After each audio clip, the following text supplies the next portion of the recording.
തൃശ്ശൂർ ജില്ലാ private bus operators association ഭാരവാഹികളാണ് ഇപ്പൊ പത്രസമ്മേളനം നടത്തുന്നത്.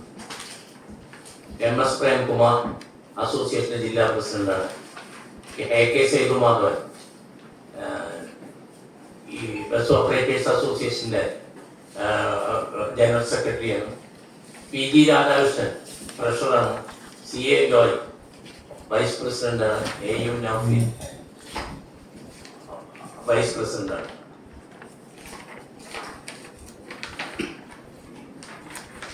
സ്വകാര്യ ബസ് സർവീസ് ഡീസലിന് ഇന്നും വില വർധന ഉണ്ടായിരിക്കുകയാണ്. സ്വകാര്യ ബസ്സുകളെ സംബന്ധിച്ചിടത്തോളം 4 തവണയായി ഡീസലിന്റെ വില വർധന മൂലം ഒരു ദിവസം 8 രൂപയുടെ വർധനവ് 1 ലിറ്റർ ഡീസൽ ഉണ്ടായിരിക്കുകയാണ്. ശരാശരി ഒരു ബസ്സിന് 800 രൂപയുടെ പ്രവർത്തന ചെലവില് ഡീസലിന്റെ വില വർധന മൂലം ഇപ്പോഴുള്ള വർധന ഉണ്ടായിരിക്കുകയാണ്. ഇത് ബസ് ഉടമകൾക്ക് താങ്ങാൻ കഴിയില്ല.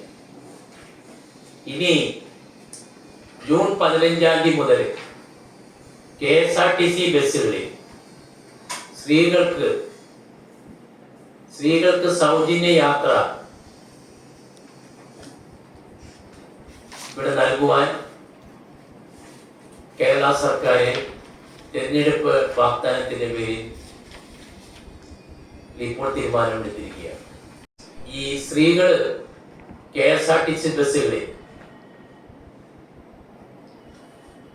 ഇപ്പൊ യാത്ര ചെയ്യുമ്പോൾ അവരോടൊപ്പമുള്ള പുരുഷന്മാരും കുട്ടികളും KSRTC ബസ്സിലാണ് യാത്ര ചെയ്യുക. ഇപ്പൊ സാധാരണയായിട്ട് ഒരു വീട്ടിൽ നിന്ന് അമ്മയും അച്ഛനും മക്കളും അല്ലെങ്കിൽ ഭാര്യയും മക്കളും എല്ലാവരും കൂടി ഭർത്താവും കൂടി പുറത്തിറങ്ങിയ ഭാര്യ അല്ലെങ്കിൽ അമ്മയോ KSRTC ബസ്സിൽ യാത്ര ചെയ്യില്ലല്ലോ. അവരെല്ലാവരും KSRTC ബസ്സിൽ യാത്ര ചെയ്യും. കാരണം സ്ത്രീകൾക്ക് സൗജന്യമാണ്. ഇപ്പൊ സ്വകാര്യ ബസ്സുകളെ സംബന്ധിച്ചിടത്തോളം ഞങ്ങളുടെ വരുമാനത്തിൽ വൻ ഇടിവ് സംഭവിക്കും. ഇപ്പൊ ഡീസലിന്റെ വില വർധന അത് കേന്ദ്ര സർക്കാരിന് ഈ കാര്യത്തില് ഒരു പോളിസിയും ഇല്ല. പെട്രോളിയം ഉൽപ്പന്നങ്ങളുടെ വില യുദ്ധത്തിന് മുമ്പ് $70 വരെ എത്തി. റഷ്യയിൽ നിന്ന് വില കുറവിന് പെട്രോളിയം ഉൽപ്പന്നങ്ങൾ ഇന്ത്യയിലേക്ക് ഇഷ്ടം പോലെ ഇവിടെ വരുത്തിയിരുന്ന ഒരു കാലഘട്ടം ഉണ്ടായിരുന്നു. അന്നൊന്നും വില കുറയ്ക്കാൻ കേന്ദ്ര സർക്കാർ തയ്യാറായില്ല. വളരെ ശതമാനം നോക്കുകയാണെങ്കിൽ 10% ഉണ്ടാവുള്ളൂ. കേരളത്തിൽ അങ്ങനെയല്ലല്ലോ. കേരളത്തിൽ കൂടുതൽ പ്രൈവറ്റ് ബസ്സുകളാണ്.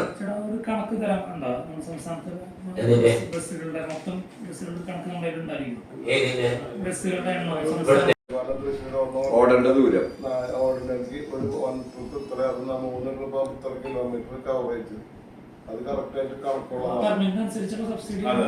സബ്സിഡി തരാൻ പറ്റും. 15 ചോദിച്ചില്ലേ, സബ്സിഡി ഓട്ടോമാറ്റിക് തരാൻ പറ്റും.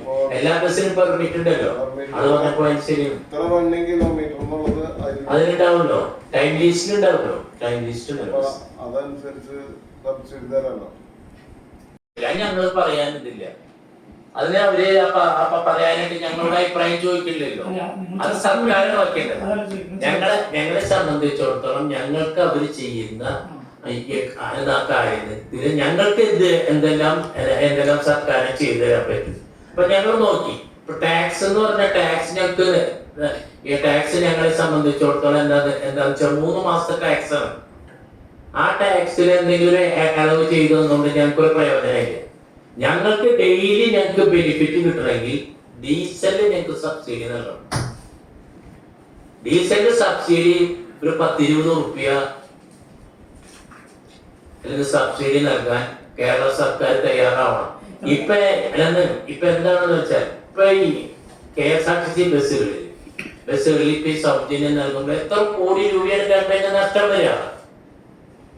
ആ നഷ്ടം എങ്ങനെ നിർത്തും? ആ നഷ്ടം സർക്കാർ ഖജനാവിലേക്ക് അവർ കൊടുക്കണ്.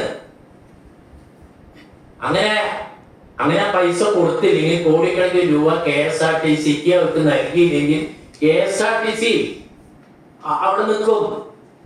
KSRTC പിന്നെ എങ്ങനെ ഓടിക്കുക? ഡീസൽ ഇല്ലാണ്ട് അവർക്ക് ഓടിക്കാൻ പറ്റില്ലല്ലോ.